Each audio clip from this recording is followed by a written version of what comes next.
ሰላም ጤና ይስጥልን ውድ የቻናላችን ተከታታዮች የፕሮግራማችን ቤተሰቦች፣ ይህ አብዲራዋ ቲዩብ ነው። ፕሮግራማችንን ላይክ በማድረግ እንድትጀምሩ፣ ላይክ ስታደርጉ የዚህም ፕሮግራም ተደራሽነት ተደማጭነት ከፍ ስለሚያደርግ ላይክ እያደረጋችሁ እንድታደምጡን፣ አዲስ ሆናችሁ ሰብስክራይብ በማድረግ ለቻናላችን ቤተሰብ እንድትሆኑ የደወል ምልክቷን እየተጫናችሁ ቻናላችንን እንድትቀላቀሉ በአክብሮት እየጋበዝን ይህንን ፕሮግራም ከሀገር ውጭ የምታደምጡ የቻናላችን ተከታታዮች ድጋፋችሁን እንደ ሁል ጊዜው በሱፐር ስቲከር፣ በሱፐር ቻት፣ በሱፐር ታንክስ ለቻናላችን እንድታበረክቱ የአክብሮት ግብዣችን እያቀረብን ሁለተኛ ክፍል ፕሮግራማችን የዕለተ እሁድ ትኩረት የሚያደርገው እንግዲህ በራያን ግራቨንበርክ የኮንትራት አዲሱ ስምምነት ተጫዋቹ የፈረመው ኮንትራት እንግዲህ በስፋት ማብራሪያ እየወጣ ነው የሚገኘው። ትናንት እንደተመለከታችሁት ራያን ግራቨንበርክ አዲስ ኮንትራት በሊቨርፑል ቤት አድሷል። እስከ 2032 የሚያቆየውን የ6 ዓመት ኮንትራት በአንፊልድ የሚያቆየውን ስምምነት ፈጽሞ ኮንትራቱን እንግዲህ በሊቨርፑል ቤት አድሶ ይሄ የ23 ዓመት ኔዘርላንዳዊ ተጫዋች ለቀጣይ 6 ዓመታት በሊቨርፑል ቤት የሚያቆየውን ሜጋ ዲል መፈረም ችሏል። ከዚህ የኮንትራት ስምምነት ጀርባ ስላሉ እውነታዎች፣ ቀጣይ እነማን ኮንትራታቸውን ለማደስ ተቃርበዋል፣ የሊቨርፑል አዲሱ የፋይናንስ ስርዓትና የዌጅ ቢል ህግ በስቴጅ መውጣቱን ተከትሎ የተጫዋቾችን ኮንትራት ለማራዘም የሚጠቀሙበት ስትራቴጂና ሂደት ከተጫዋቾች ቀጣይ የኮንትራት ፊርማ ጋር በተያያዘ ምን አይነት ሂደት አለው፣ ድርድሮች ምን አይነት ስቴጅ ላይ ደርሰዋል፣ በተለይ የሊቨርፑል ደጋፊዎች በአንገብጋቢ ሁኔታ እየጠበቁ የሚገኙት ተጨማሪ ሌሎች የኮንትራት ስምምነቶች አሉ። የዶሚኒክ ሶቦስላይ የኮንትራት ሂደት፣ የኢብራሂም ኩናቴ፣ የአሌክሲስ ማካሊስተር፣ የኮርቲስ ጆንስ ምን አይነት ቁመና ላይ ይገኛል በዚህን ሰዓት የሚለው በዚህ ፕሮግራም አካተን የምንመለከት ነው የሚሆነው። አስገራሚ ጉዳዮች ከራያን ግራቨንበርክ ኮንትራት ፊርማ ጋር ተያይዞ እየወጡ ነው የሚገኙት። እነዚህን ጉዳዮችን እንግዲህ ትኩረት በማድረግ ነው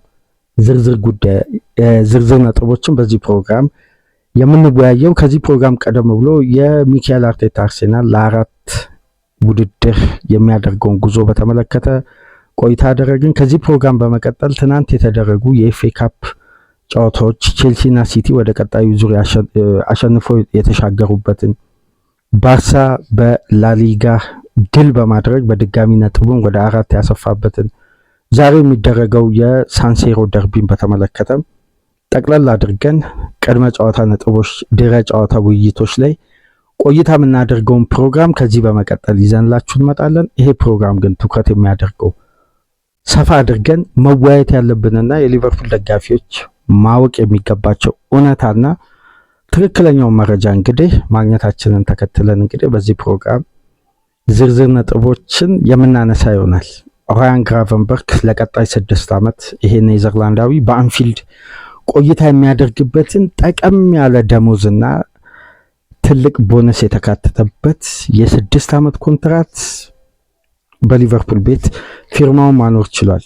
ይሄ 23 ዓመት ወጣት ኔዘርላንዳዊ የሊቨርፑል ቀጣይ ፕሮጀክት ቁልፍ ተጫዋች ሆኖ በክለቡ የምልመላ ክፍል ኃላፊዎች ታምኖበት በትላልቅ የተሾሙ አዳዲስ ኃላፊዎች ተቀባይነት አግኝቶ የተጫዋቹን የኮንትራት ሂደት በፈረንጆች መስከረም ወር ድርድሮች ተጀምረው እንግዲህ ያለፈው ወር ነበር የተጠናቀቀው ስምምነቱ የተፈጸመው። አሁን እንግዲህ ይፋዊ የጋራ ስምምነትና ፊርማ ለማድረግ ስምምነት መድረሳቸውን ተከትሎ ነው ይሄ ጉዳይ ይፋ ነው።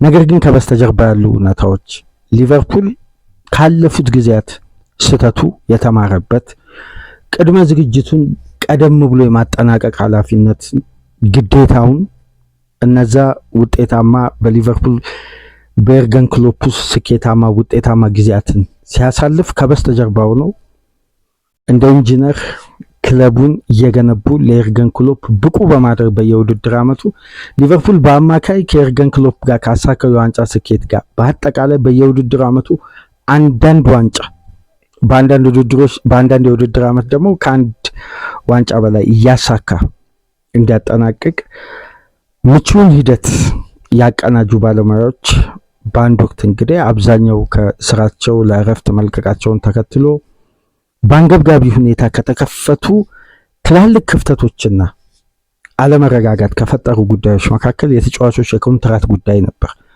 በተጠናቀቀው የውድድር ዓመት ስራቸውን ሀብሎ የጀመሩት የሊቨርፑል አዲሱ ስትራክቸር እንግዲህ ከእጃቸው ጉዳዮች ቀደም ብሎ ወጥተው ቢጠብቃቸውም በስራቸው ላይ ባለው ጥንካሬና ጠንካራ የአስተዳደር ባህሪ ቡድኑን በውጤታማነት በስኬት እንዲያጠናቅ ከረዱ በኋላ ትላልቅ ወሳኝ ተጫዋቾችን በማቆየት የዘንድሮውን ቡድን አስደናቂውን ግንባታ የጀመሩበት በቀጣይ ሳመር ደግሞ ካለፈው የዝውውር መስኮት የበለጠ የሚጠናከርበትን ሳመር ከወዲሁ እያሰናዱ እንግዲህ ቅድሚያ የሚሰጡ ጉዳዮች ላይ ቅድሚያ በመስጠት ያለፉት ዓመታት የሚታየው መዘናጋት ቅድመ ዝግጅት አድርገው ካለፈው ስህተት እንደ ክለብ ተምረው በርካታ ሂደቶችን ከወዲሁ በማጠናቀቅ ላይ ይገኛሉ። ከነዚህም መካከል እንግዲህ ለሊቨርፑል በቀጣይ ሳመር 89 ሚሊዮን ፓውንድ ከስፔን ሀያላን ክለቦች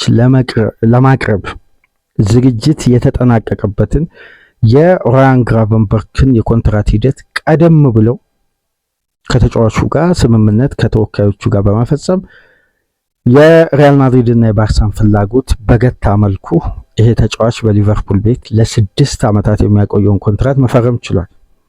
አዲሱ ኮንትራት የተጫዋቹ እንግዲህ በተለያየ ሂደት ነው የተቀመጠው። እንደምታስታውሱት በተጠናቀቀው የውድድር ዓመት ሳመር ላይ የፌንዌይ ስፖርት ግሩፕ የኤፍኤስጂ አዲስ የአሰራር ደንብ ረቂቅ ህጎች የወጡበትና የጸደቁበት ወቅት ነው እና እነዛን ህግና ደንብን ተፈጻሚ ለማድረግ ካለፈው ዓመት ጀምሮ ነበር ክለቡን ፋይናንሻሊ ከፍ የማድረግ የኮሜርሻል ገቢውን ለማሳደግ ክለቡን በአስደናቂ ሁኔታ ማርኬቲንጉን ከፍ ለማድረግና ብራንዱን ለማሳደግ በተደረገ ጥረት የአምናው ሪፖርት በዘንድሮ የውድድር ዓመት እንደወጣው ከሆነ እንደ ሊቨርፑል ትርፋማና ከፍተኛ ገቢ ያስገባ ቡድን የለም በፕሪሚየር ሊግ። በሁሉም ሊጎች ከሚገኙ ክለቦች ደግሞ አራተኛ በመሆን የእንግሊዝ ብቸኛ ቡድን ሆኗል ከቶፕ 4 ውስጥ በመግባት። እነዚህ ሁሉ ጉዳዮች እንግዲህ ተፈጻሚ የሆኑት በተጠናቀቀው የውድድር ዓመት ገና ጁን ላይ በተደረገ የአሰራር ደንብ ማሻሻያ ነው።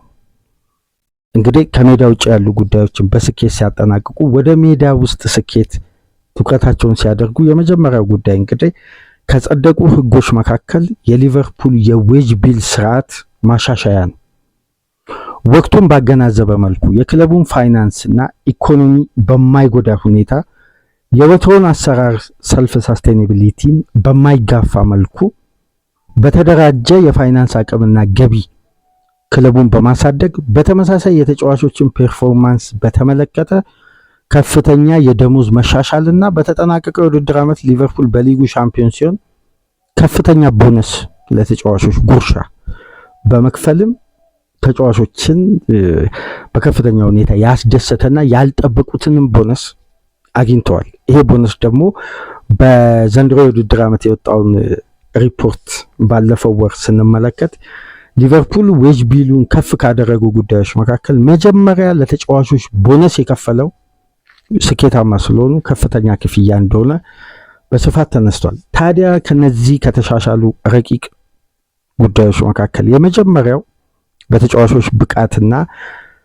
አስተማማኝነት ላይ ጥገኛ ሆኖ ከፍተኛ የኮንትራት ማሻሻያ እንዲደረግ ከተያዙ ስትራቴጂዎች መካከል የመጀመሪያው ጉዳይ ፈርስት ስቴጅ የደሞዝ ተከፋይ አንደኛ ደረጃ እንደ ብቃታቸው እንደ አስተዋጽኦአቸው በቡድኑ ላይ ስላላቸው ውጤታማነት ታይቶ የመጀመሪያ ስቴጅ ደሞዝ ተከፋዮች የበለጠ ደሞዛቸው ከፍ ሲል፣ ሁለተኛ ስቴጅ ላይ ያሉ ባለፈው ስርዓት የደሞዝ ተከፋዮች ደግሞ ወደ አንደኛ ደረጃ እንዲያድጉ ነበር የተደረገው ሽግሽግ።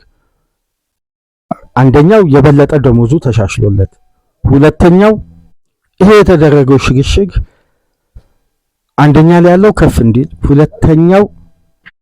ሁለተኛው ወደ አንደኛው ስቴጅ እንዲሻገር፣ ሶስተኛ ደረጃ ተከፋዮች ወደ ሁለተኛ ደረጃ እንዲያልፉ የኮንትራት ማሻሻያዎች ከተጫዋቾች ብቃት ጋር በተያያዘ እንዲደረግ ነበር ረቂቅ አዋጅ የጸደቀው በክለቡ አስተዳዳሪዎች በኩል። ይህንን ተከትሎ አዳዲስ ኮንትራቶች ሲሻሻሉ በተጫዋቾች ብቃት ላይ መሰረት ተደርጎ በቀጣይ ዓመታት ክለቡንም አገልግለው ክለቡ ለሽያጭ እንኳን ቢያስባቸው ከፍተኛ ውጤታማነትና ትርፋማ ክለቡን ሊያደርጉ የሚችሉበትን ስትራቴጂን በመቀየስ ነው። ለዚህም ነው አዳዲስ ተጫዋቾች የፈረሙት የ6 ዓመት ኮንትራት፣ አዲስ ኮንትራት የሚያድሰውን ተጫዋች የ6 ዓመት ኮንትራት እንዲፈርሙ እየተደረገ የሚገኘው። ይሄ የክለቡንም ፋይናንሻል አቅም ባላንስ ባደረገ መልኩ ክለቡ ተጫዋቾችን ተገልግለው ለመሸጥ እንኳን ቢያስብ በቀሪ ኮንትራታቸው ክለቡ ሳይጎዳና የበለጠ ተጠቅሞ የሚሸጥበትን ስትራቴጂ በመንደፍ ነው እንግዲህ ከፍተኛ የድርድር አቅማቸውን ተጠቅመው ተጫዋቾችን በማቆየት ላይ የሚገኙት። በዚህ መሰረት እንግዲህ እስከ 2032 ኮንትራቱን ያደሰው ራያን ግራቨንበርች በሊቨርፑል ቤት በቀጣይ 6 ዓመት ውስጥ እስከ 86 ሚሊዮን ፓውንድ እስከ 100 ሚሊዮን ዩሮ ገደማ ያገኛል ይላል ዲቴሌግራፍ የሚባል በአምስተርዳም የሚታተም የታመነና ተጨባጭ መረጃ ከሊቨርፑል ኃላፊዎችም ከተጫዋቹ ተወካይም አለኝ ባለው መረጃ መሰረት ይሄን ጉዳይ ማጋራት ይቻላል። ይሄ ማለት የተጫዋቹ አመታዊ ደሞዝ ወደ 10 ሚሊዮን ዩሮ ገደማ የሚጠጋ ወደ 8-9 ሚሊዮን ፓውንድ በአመት የሚያገኝበት በሳምንት እስከ 242,000 ፓውንድ አካባቢ በቀጥታ የሚያገኝበት ይሄ ከፍተኛ የደሞዝ ማሻሻያ ነው። ይሄ ማለት የተጫዋቹ ደሞዝ እንደምታውቁት ያለፉት ጊዜያት በነበረው የኮንትራት ሂደት ደሞዙ 165,000 ፓውንድ ነው። ራያን ግራቨንበርች እንደምታስታውሱት በ21 ዓመቱ ነበር ወደ ሊቨርፑል የመጣው ከባየር ሙኒክ በአሰልጣኝ የርገን ክሎፕ ለረጅም ጊዜ እቅድ ተይዞ ከፈረሙ ተጫዋቾች መካከል አንደኛው ተጫዋች ነው። ግን እስከ 2028 ነው ኮንትራቱ የነበረው። ይሄ ማለት የ5 ዓመት ኮንትራት፣ ያሁኑ ግን የ6 ዓመት ነው። የተጫዋቹ ኤጀንት ፎርቲስ ሮድሪጌዝ ይባላል። ይሄ ኤጀንት እንግዲህ ባደረገው የድርድር ሂደት ከሊቨርፑል ኃላፊዎች ጋር ጤናማ የመጀመሪያ ስቴጅ የተደረገ ድርድር በፍጥነት ነበር በተቀላጠፈ መልኩ ስምምነቶች የተፈጸሙትና ከኤጀንቱ ለሊቨርፑሎች የቀረቡ ጉዳዮችም ለሊቨርፑል ኃላፊዎች በአንገብጋቢ ሁኔታ ወይም የበለጠ መክረውበት ድርድሮች ሰንብተው አሰልቺ በሆነ መልኩ የተጠናቀቀ አልነበርም። በጣም ፈጣን ምላሽ ነበር የተገኘው ከሊቨርፑል ኃላፊዎችም።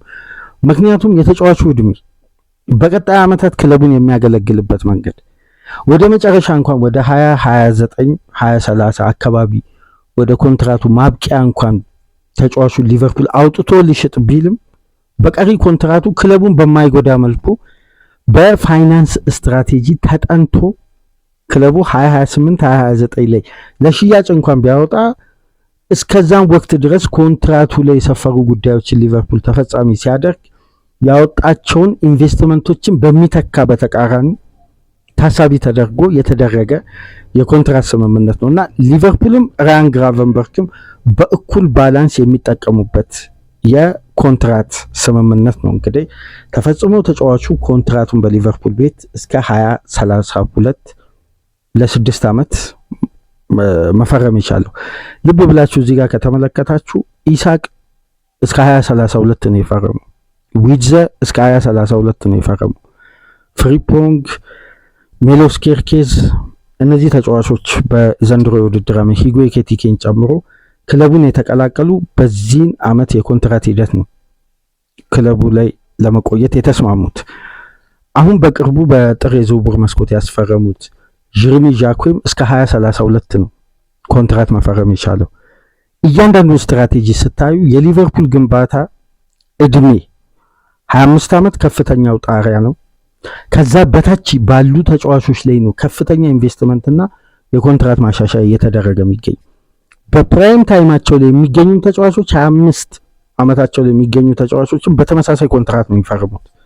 ከዛ እድሜ በላይ ያሉ ተጫዋቾች ላይ ግን 4 ዓመት ተኩል ነው በነገራችን ላይ ኮንትራት ሊታደሱ ይችላል። አሁን ወደና ኢብራሂም ኩናቴ ጉዳይ እንመጣለን። የዕለቱ ጋዜጦችን በእንግሊዝ ሚዲያ ይዘው የወጡትን እስቲ እያንዳንዱን ጋዜጦች ተመልከቱ በስክሪናችን ላይ። ሁሉም ጋዜጦች ትኩረታቸው ከፊት ገጽ ላይ ሜጋ ዲልን ትኩረት ባደረገ መልኩ ሰፊ ማብራሪያ የተሰጠው ለዚህ ነው።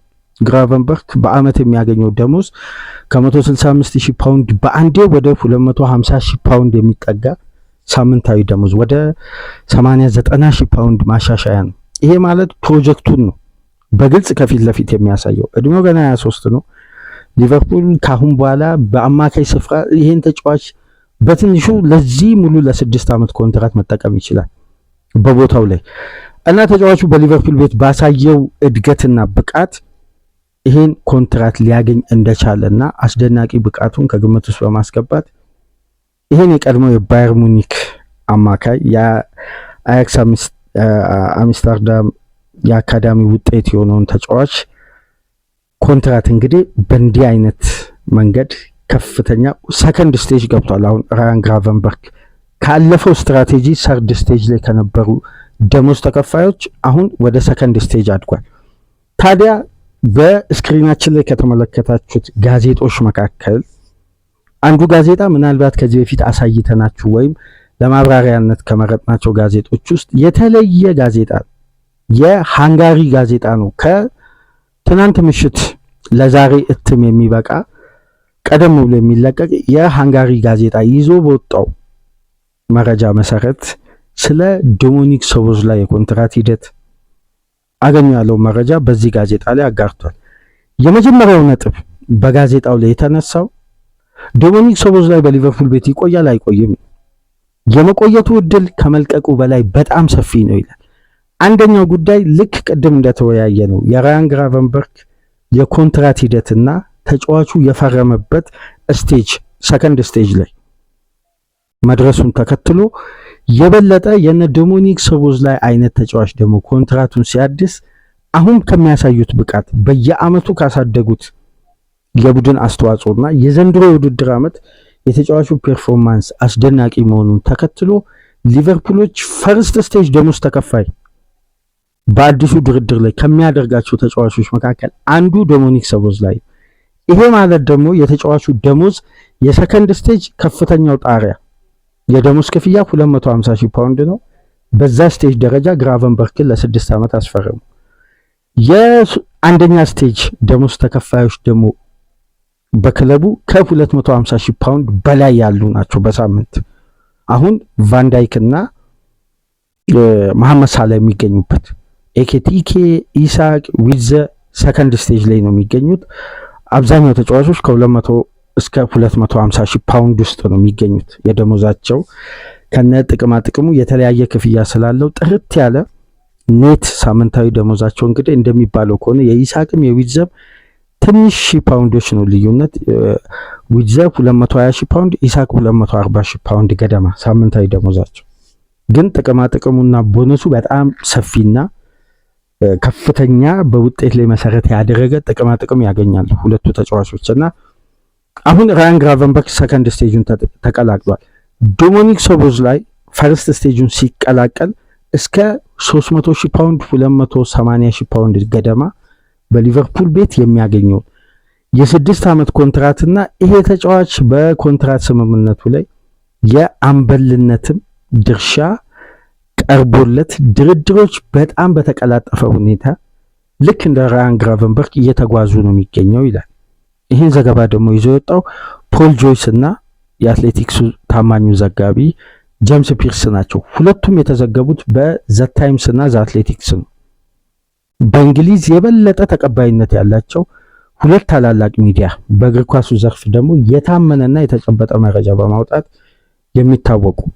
ስለዚህ የዶሚኒክ ሶቦስላይ ኮንትራት ሂደትና ይሄ ተጫዋች በሊቨርፑል ቤት የሚያቆየውን ኮንትራት ስምምነት ለመፈጸም ከየትኛውም ጊዜ በላይ መቃረቡንና የበለጠ ድርድሮች በተሻሉ ስቴጆች ላይ እንደሚገኙ እነዚህ ዘጋቢዎች ገልጸዋል። በተመሳሳይ የሃንጋሪው ሚዲያ ሊቨርፑል ከግራቨንበርክ በኋላ የሚያስተዋውቀው ሌላኛው የሃንጋሪ ኮከብ በሚል ነው። እንግዲህ በሃንጋሪ ቋንቋ የተጻፈ ነው፣ ሰፊ ነው ትንተናው፣ ሰብስክሪፕሽን አለው።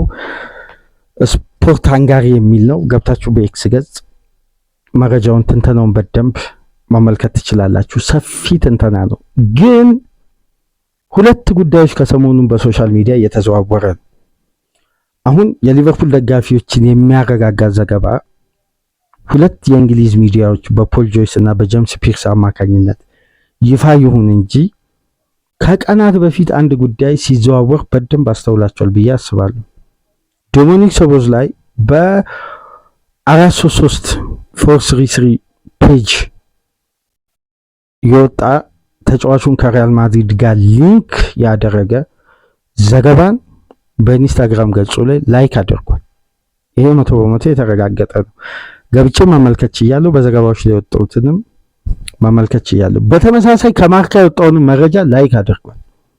ከሪያል ማድሪድ ታማኙ የሪያል ማድሪድን ጓዳ የሚያውቁ ዘጋቢዎች ያሉበት የከተማው ትልቁ ጋዜጣ ስለ ሶቦስላይ የጻፈውን ገብቶ ላይክ አድርጓል። ይሄ ጉዳይ እንግዲህ የሆነ ውጥረት ፈጥሮ ነበር። ግን አሁን በእንግሊዝ ለሊቨርፑል የበለጠ ቅርበት ባላቸው ሁለት የታመኑ ሪፖርተሮች እንደሚሉት ከሆነ ልክ የቫንዳይክ አይነት የመሐመድ ሳላ አይነት ወደ አመቱ መጠናቀቂያ አካባቢ እንዳለፈው የውድድር አመት ልክ ከሜይ በፊት በቀጣይ ኤፕሪል ወር ይፋ ከሚሆኑ የኮንትራት ስምምነቶችና አሁን ላይ ባለው ስቴጅ የበለጠ የመቆየታቸውና የረጅም አመት ኮንትራት ለመፈረም የተቃረቡ ተጫዋቾች መካከል አንዱ የቀጣዩ የሊቨርፑል አምበል ሊሆን የሚችለው ዶሚኒክ ሶቦስላይ ነው ይላል። ይህን ዘገባ እንግዲህ መመልከት ያለው በውስጥ በወጡ ሰፊ ትንተናዎች ላይ በዘ ታይምስም ዘ አትሌቲክስም ይዘውተዋል። ስለዚህ የሶቦስላይ ጉዳይ ለሊቨርፑል የበለጠ አድቫንቴጅ ግን አባትየው በቅርቡ ከአንድ የሃንጋሪ ሬዲዮ ጋር ባደረገው ቆይታ አንድ ጉዳይ አጋርቶ ነበር። ተጫዋቹ ከልጅነት ጀምሮ ህልሙ በሪያል ማድሪድ መጫወት አንድ ቀን እንደሆነ ይነግረኝ ነበር። ነገር ግን መርሳት የሌለብን ተጫዋቹ የስቲቨን ጄራርድ አድናቂ ነው እና ንቅሳቱን ታስታውሳላችሁ። የጄራርድን አባባል ነበር ሰውነቱ ላይ የተነቀሰው።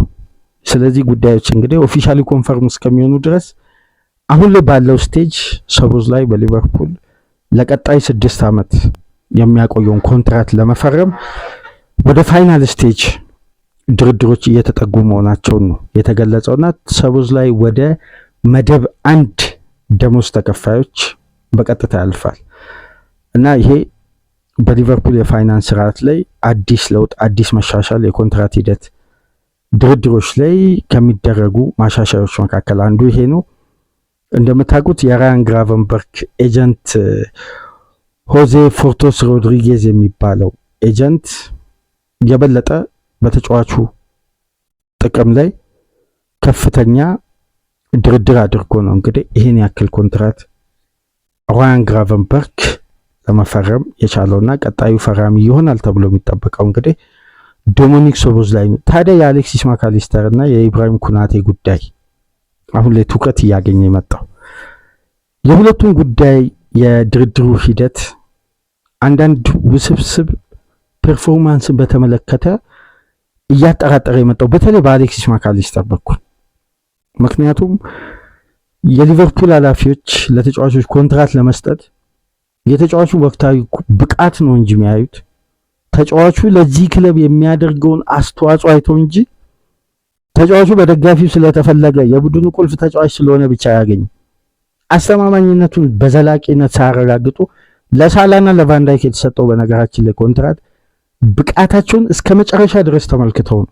ታስታውሱ እንደሆነ ከ20 ሳምንት በኋላ የሊጉ የዋንጫ ፉክክር ከ25 26ኛ ሳምንት ላይ ነው ኮንትራት የፈረሙት። ከዛም በኋላ በቀሪ ጨዋታዎች ላይ ያ የኮንትራት ፊርማ የተጫዋቾችን አለመረጋጋት ባንዴ ነው ቀይሮ ሳይኮሎጂካል ቡስት ሁላ ፈጥሯል ሲባል ነበር። ያን ሁሉ ጊዜ የቆዩ ግን በድርድር ብቻ አይደለም፣ ስለ አስተማማኝነታቸው ዋስትና ሳያገኙ በጭራሽ አያቀርቡም። ደጋፊው በፈለገ ደረጃ ሊወዷቸው በክለቡ እንዲቆዩ ሊፈልጉ ይችላል። ውጤታማነት ነው የሚያስቀድሙት፣ ፐርፎርማንስ ነው። አሁን ሁለት ጉዳይ እያጨቃጨቀ ነው፣ በተለይ በአሌክሲስ ማካሊስተር ዙሪያ። እንደምታውቁት ተጫዋቹ 27 ዓመቱ ነው። አሁን ሰከንድ ስቴጅ በቀድሞ የኮንትራት ስርዓት ውስጥ ነው የሚገኘው። ደሞዙ ከፍተኛ ወደ 170 ሺህ ፓውንድ ገደማ ያገኛል በሊቨርፑል ቤት አሌክሲስ ማካሊስተር በወቅቱ ከፈረሙ ተጫዋቾች ውስጥ። ይቅርታ ቅድም የራያን ግራቨንበርክን 165 ሺህ ፓውንድ ነው ያልኩት፣ 145 ሺህ ፓውንድ ነው። ዶሚኒክ ሶቦስላይ 155 ሺህ ፓውንድ፣ አሌክሲስ ማካሊስተር 170 ሺህ ፓውንድ ነው የሚያገኘውና ይሄ ተጫዋች 27 ዓመቱ ነው። አሁን እዚህ ጋር ነው ትልቁ ልዩነት። ቅድም የእድሜውን ጉዳይ ያነሳውላችሁ ዋነኛ ጉዳይ የአሌክሲስ ማካሊስተር ጉዳይ በጣም በትኩረት በስሌት እየተሰራ እንደሆነ ነው። ምክንያቱም ይሄ ተጫዋች 27 ዓመቱ ነው። 6 ዓመት ኮንትራት ከባድ ሪስክ ነው።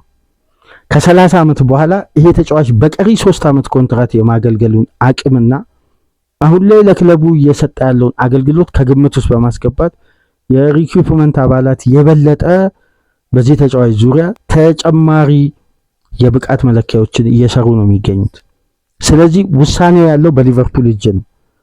ተጫዋቹ በአባቱ አማካኝነት እንደገለጸው በሊቨርፑል መቆየት ቅድሚያ የሚሰጠው ጉዳይ፣ ማድሪድ ደግሞ ወደ ሊቨርፑል ጠረጴዛ ለመደራደር ሳመርን እየጠበቀ እንደሆነ በተደጋጋሚ ይነሳል። ሁሌም የምንሰማው ሩመርስ ነው ማድሪድ እና ማካሊስተር ስሙ መያያዙ። ለዚህ ተጫዋች ሊቨርፑል ማቅረብ የሚፈልገው 4 ዓመት ተኩል ነው የኮንትራት ሂደት። ምክንያቱም ሪስክ ለመውሰድ ግን ተጨማሪ 1 ዓመት ዋስትና ያለው ተካቶበት 5 ዓመት ተኩል 4 ዓመት ተኩል ይፈርማል። 1 ዓመቱ ደግሞ በሊቨርፑል ፍላጎት ይጨምራል የሚል ነው። እስካሁን ድረስ ከኖቬምበር ወር አንስቶ የሊቨርፑል የመጀመሪያው ጥያቄ ያለው እዚህ ስቴጅ ላይ ነው። ነገር ግን የተጫዋቹን ደሞዝ ከሁለተኛ ስቴጅ ከፍ ሳያደርጉ ወደ አንደኛ ስቴጅ ሳያሳድጉ ወደ ራያን ግራቨንበርክ ደረጃ ከፍ ለማድረግ ነው ክለቡ የሚፈልገው። ይህንን ደግሞ የተጫዋቹ ተወካዮች የበለጠ ትኩረት አድርገው እንግዲህ በጉዳዩ ላይ እየተወያዩበት ነው የሚገኘውና የማካሊስተር ጉዳይ ትንሽ እስከ ዓመቱ መጨረሻ ድረስ መጠበቅ ሳያስፈልግ እንዳልቀረና ግን አሁንም ቢሆን አድቫንቴጁ የመቆየት እድሉ ነው የዚህ ተጫዋች ሰፊ እንደሆነ ዘገባው ላይ እየተጠቀሰ የሚገኘው። ነገር ግን ተጫዋቹ እድሜው ቅድም መግቢያው ላይ እንዳነሳሁት 25 ዓመት የቀጣይ ፕሮጀክት ትልቁ እቅድ ነው። ከዛ በላይ የሚገኙ እድሜዎች ላይ ሊቨርፑል ሪስክ መውሰድ አይፈልግም። ምክንያቱም ፕሮጀክቱ ከወዲሁ መገንባት የጀመረው ካለፈው ሳመር አንስቶ ነው፣ አሁን አይደለም። ስለዚህ በዚህ ፕሮጀክት ውስጥ ትልቁ እድሜ ብለው ጣሪያ አድርገው የያዙት 25 ዓመት ነው። ፊርማቸውንም ተመልከቱ፣ ኮንትራት አሰጣጣቸውንም ተመልከቱ። የነሰቦዝ ላይ ኮንትራት ሰፊና ትልቅ እንደሆነ የሚነገረው የራያን ግራቨንበርክ እድሜ በቀጣይ 6-7 ዓመት የማገልገል አቅምን ከግምት ውስጥ በማስገባት ነው። የኢብራሂም ኩናቴ ደግሞ 26 ዓመቱ ነው። ነገር ግን የተጫዋቹ የመጀመሪያ ዙር ብቃትና የዘንድሮ ሲዝን ሁለተኛ ዙር ብቃትን እያስተያዩ ነው የሚገኙት። አሁን ጥሩ ፐርፎርማንስ እያሳየ ነው። የበለጠ ተጫዋቹ በሊቨርፑል ቤት ለመቆየት አሁን ፍላጎቱ ከፍ ብሏል። ግን እንደነ ቫንዳይክ ፈርስት ስቴጅ ደሞዝ ተከፋይ መሆን ነው የሚፈልገው። ሊቨርፑሎች ደግሞ ወደ ሰከንድ ስቴጅ እስከ 220 ሺህ ፓውንድ እስከ 240 ሺህ ፓውንድ ለመክፈል የኢብራሂም ኩናቴን የደሞዝ ጣሪያ ያቀረቡት። ግን አሁን የበለጠ በሊቨርፑል ቤት የመቆየቱ እድልም የዚህ ተጫዋች ሰፊ ነው።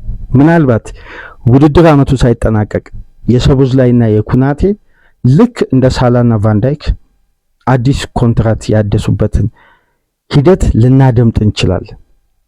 ልክ እንዳምነው ማለት ነው።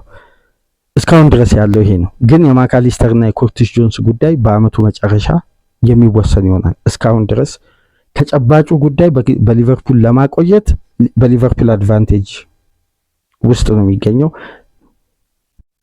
እና የዚህም ተጫዋች ጉዳይ የኢብራሂም ኩናቴ በቀጣይ ጊዜያት የምንመለከተው ይሆናል። ምናልባት የኩናቴንና የዶሚኒክ ሶቦስላይን ጉዳይ ከአመቱ መጠናቀቅ ቀደም ብሎ የኮንትራት የማራዘም ኦፊሻል ኮንፈርሜሽንን ልናደምጥ እንችላለን አሁን ባለው ፕሮባቢሊቲ። ነገር ግን የአሌክሲስ ማካሊስተርን እና የኮርቲስ ጆንስን ጉዳይ እስከ አመቱ መጨረሻ ድረስ አዲስ ጉዳይ ልንሰማ እንችላለን። ምናልባት ኮንትራት የማደሳቸው እድል በሊቨርፑል አድቫንቴጅ ውስጥ ቢኖርም ግን አሁን 50-50 ነው። ክለቡ ጠለቅ ያለ አናላይዝ ማድረግን ፈልጓል እና ምናልባት በሁለቱ ተጫዋቾች ተተኪም ክለቡ ያሰበ ይመስላል። ስሙ ከሚያያዝበት ተጫዋች ጋር በቅርቡ ከ3-4 ቀናት በፊት ምናልባት የቶክ ስፖርትን የታመነውን ዘጋቢ በቢቢሲ 5 የምታውቁትን አሌክስ ኩክን በዝውውር በኩል ከነ ቤን ጃኮብስ ጋር ትልቅ ተቀባይነት እያገኘ የመጣው የዝውውር ዘጋቢ እንደሚለው ከሆነ ለሊቨርፑል ኃላፊዎች የኤሊየት አንደርሰን የመልቀቂያ ዋጋ 70 ሚሊዮን ፓውንድ መሆኑ ተነግሯቸዋል ይላል። ግን ተጫዋቹ አሁን ላይ የበለጠ እድሉ ወደ ማንቸስተር ሲቲ መስፋቱን አያይዞ ጽፎ ግን የሊቨርፑል ኃላፊዎች ለምን የተጫዋቹን ሪሊስ ክሎዝ አክቲቭ የሚሆንበትን ሂደት ማጣራት ፈለጉ በሚል እዛ ዘገባ ላይ ተመልክታቸዋል ብዬ አስባለሁ ከቀናት በፊትና ሰሞኑን ትንሽ ከኤሊየት አንደርሰን ጋር ሊቨርፑል ስም የተያዘው ከዛ ዘገባ በኋላ እና ሊቨርፑሎች በራዳራቸው ውስጥ እንዳለ ይታወቃል። ሊቨርፑል ኢላማ እንደሆነ በደንብ ሲነገር ነበር ካለፉት ጊዜያት የተለያዩ የዝውውር ዘገባዎች። ይህንንም ጉዳይ ዴቪድ ኦርኒስተን ከባድ ጨረታ የ100 ሚሊዮን ፓውንድ ጨረታ ልንመለከት ምንችለው የኤሊየት አንደርሰን ነው ብሎ ሊቨርፑልን፣ ማንቸስተር ዩናይትድ እና ማንቸስተር ሲቲ የኖርዝ ክለቦች እዚህ ተጫዋች ላይ አድፍጠዋል። አርሴናልም የተጫዋቹ ሁኔታ እያጠነ ይገኛል ብሎ መዘገቡ ይታወቃል እና አማካይ ክፍል ላይ እድሳት የሚደረግ ከሆነ ይሄ የኔ ግምት የኔ አስተያየት ነው፣ ዘገባ ላይ ወጣ አይደለም። ሁለቱ ተጫዋቾች ፖዚሽን ላይ ዋታሬ እንደሆን ጨምሮ ሊቨርፑል እድሳት ሊያደርግ ይችላል። ከሚያገኘው ገንዘብ አቅምና ገበያ ላይ ከሚያገኛቸው ተጫዋቾች ከግምት ውስጥ በማስገባት መዘንጋት የሌለብን የአደም ዋርተን ጉዳይ በሊቨርፑል አፐር ሃንድ ተይዞ እንዳለ እንግዲህ በመረጃው ወቅት ዲሴምበር መጨረሻ አካባቢ የፈረንጆቹ አዲሱ ዓመት አካባቢ መሰለኝ መረጃውን አጋርተናችሁ ነበርና ሊቨርፑል ሁለት አዳዲስ እንግሊዛዊ አማካይ ለማምጣት በትኩረት ካሰበ ምናልባት በኔ ግምት ነው፣ ዘገባ ላይ አልተመለከትኩም፣ ግን ሁኔታዎች እንደሚያሳዩት ከሆነ ጆንሰን እና ማካሊስተርን የመልቀቅ እድል ሊኖር ይችላል። ጆንሰን የመጨረሻ ደቂቃ ዋስትናን ስለሚፈልግ ማካሊስተርን የእድሜ ጉዳይና ማድሪድ ሊያቀርብ ተዘጋጅቷል የሚባለውን ክፍያ ከግምት ውስጥ ስናስገባ ከእድሜም ከክለቡ አዲስም ፕሮጀክት አንጻር የዘንድሮ የውድድር ዓመት ፐርፎርማንሱ ወጥነት ላይ ጥያቄ መነሳቱን ተከትሎ እነዚህ ጉዳዮች ከግምት ውስጥ ሊገቡ ይችላሉ ብዬ በግሌ ጠረጥራለሁ እና እድሳት ሁለት ተጫዋች ሶስት አማካይ ዋታሬ እንደሆን አሌክሲስ ማካሊስተር፣ ኮርሲስ ጆንሰን የሚለቁ ከሆነ የአምና አይነት ስትራቴጂ ሁለት አማካይ ጠንካራና ትልቅ ኢንቨስትመንት ፈጽመው ሊያመጡ ይችላሉ። ይሄን ምናልባት አስምሩበትና ያዙ። ይሄ የግል ግምቴ ነው። ሁኔታዎችን ካለፉት ጊዜያት አንጻር ከቡድኑ አሰራር ጋር ከመገመት የተነሳ ነው። እንግዲህ ካለፉት ጊዜያት ስህተት በተለይ ከትሬንት አሌክሳንደር አርኖልድ ስህተት ልምድ የወሰደው ሊቨርፑል በዋነኝነት ለቀጣይ ዓመታት ለቡድኑ ፕሮጀክት ያስፈልገኛል ያለውን ቱል ከወዲሁ ኮንትራት ማራዘሙን ተያይዞታልና እስከ ውድድር ዓመቱ መጨረሻ ድረስ የኮንትራት ፊርማዎችን ከዚህ በላይ ልናደምጥ የምንችልበት እድል ሰፊ መሆኑን ነው ዘገባዎች ላይ እየተመለከትኩ የምገኙና በነገራችን ላይ የአርኖልድን ጉዳይ አንድ ከሊቨርፑል አድቫንቴጅን ካሳጡ ጉዳዮች መካከል በዋነኝነት የሚጠቀሰው የስፖርቲንግ ዳይሬክተር በቋሚ ስራ ቅጥር አለመኖሩ መሆኑን ምናልባት ይሄን መረጃ ታውቁ ይሆናል ብዬ አስባለሁ። ጆርጊ ሽማድክል በሊቨርፑል ቤት በጊዜያዊ ስፖርቲንግ ዳይሬክተርነት ጀርመናዊ ባለሙያ በየርገን ክሎፕ ምርጫ በመጡበት ወቅት ለ6 ወራት ብቻ የአማካይ ክፍሉ 100% መቀየር እንዳለበት የጁዲ ቤሊንጋም ክፍያ ለ3 እና ለ4 ተጫዋቾች ተብቃቅቶ እስከ 150 ሚሊዮን ፓውንድ በጀት የክለቡን የአማካይ ክፍል ማጠናከር እንደሚቻል የርገን ክሎፕን ያሳመኑትና ለአንድ ተጫዋች 110 ሚሊዮን ፓውንድ ከመክፈል 3-4 አማካይ በማምጣት የበለጠ የአማካይ ክፍሉን ጥራትም ኳሊቲም እድሳትን ማድረግ ይቻላል በሚል ሐሳብ አቅርበው ክሎፕን አሳምነው ሶቦስላይን፣ ዋታሬንዶን፣ ራያን ግራቨንበርግ እና አሌክሲስ ማካሊስተርን ቀደም ብሎ ማስፈረም ሊቨርፑል እንዲችል ካደረጉ ባለሙያዎች መካከል እሳቸው ይጠቀሳሉ። ወዲያው ከቦታቸው ለቀቁ። ሳመር ላይ ይህን ስራ ከሰሩ በኋላ ሊቨርፑል ያን ዓመት ያለ ስፖርቲንግ ዳይሬክተር ነበር በየርገን ክሎፕ የመጨረሻ ዘመን የቆየው። ከዛም በኋላ የትሬንት አሌክሳንደር አርኖልድ የአንድ ዓመት ኮንትራት በባዶ ነው ያለምንም ድርድር የዘለቀው። በዛ መሃል ነው ሪያል ማድሪድ ተጫዋቹን ቀደም ብሎ ማግባባቱን ስትራቴጂ መጠቀም የጀመረው። ከዛ ወደ ፋይናል ይር ገባምና ጉዳዩን ሃንድል ለማድረግ ስትራክቸሮች እየተገነቡ ነበር። በኤድዋርድ አማካኝነት ሂዩዝ መጣ። የተለያዩ እነ ባሪ ሃተን በድጋሚ ኮንትራት ፈረሙ። ውስጥ ለውስጥ የሚሰሩ በርካታ ስትራክቸራል ለውጦች ስለነበሩ በክሎፕ መልቀቅ ምክንያት በርካታ የሊቨርፑል የበላይ አስተዳዳሪዎች መልቀቃቸውን ተከትሎ የቡድኑ ውስጥ ሪኩፕመንት አባላትም ለውጥ ስለሚያስፈልግ እነ ጁሊያን ዋርድን ለማምጣት እነ ፔድሮ ማርኩዝ እነዚህ የስራ ዘርፍ ኃላፊዎች ክፍፍል እስከሚደራጅ ድረስ የተጫዋቹ የኮንትራት ድርድር ሳይከፈት ማድሪድ አፐራንዱን ይዞ ነበር። ሊቨርፑል ሲንገላታ የነበረው ከዛ ስህተት እንግዲህ በመማር አሁን ላይ ቅድመ ዝግጅታቸውን እያጠናቀቁ ከወዲሁ ጉዳዮችን በአጭሩ የመግደል ስትራቴጂን ተያይዘው እንግዲህ በር የከፈቱት በራያን ግራቨንበርግ የ6 ዓመት ኮንትራት በመስጠት በክለቡ ሁለተኛ ደረጃ ከፍተኛ ተከፋዮች ተርታ በማድረግ ለቀጣይ 6 ዓመት እስከ 2032 የሚያቆየውን ኮንትራት በሊቨርፑል ቤት መፈረም ችሏል። አጠቃላይ በኮንትራት ጉዳይ በሊቨርፑል ትኩረት ያደረገው ፕሮግራም ይሄን ይመስላል። ከተመቻችሁ ላይክ አድርጉ። አዲስ ከሆናችሁ ሰብስክራይብ፣ ከሀገር ውጭ የምታደምጡ በሱፐር ስቲከር፣ በሱፐር ቻት፣ በሱፐር ታንክስ ድጋፍ አድርጉ።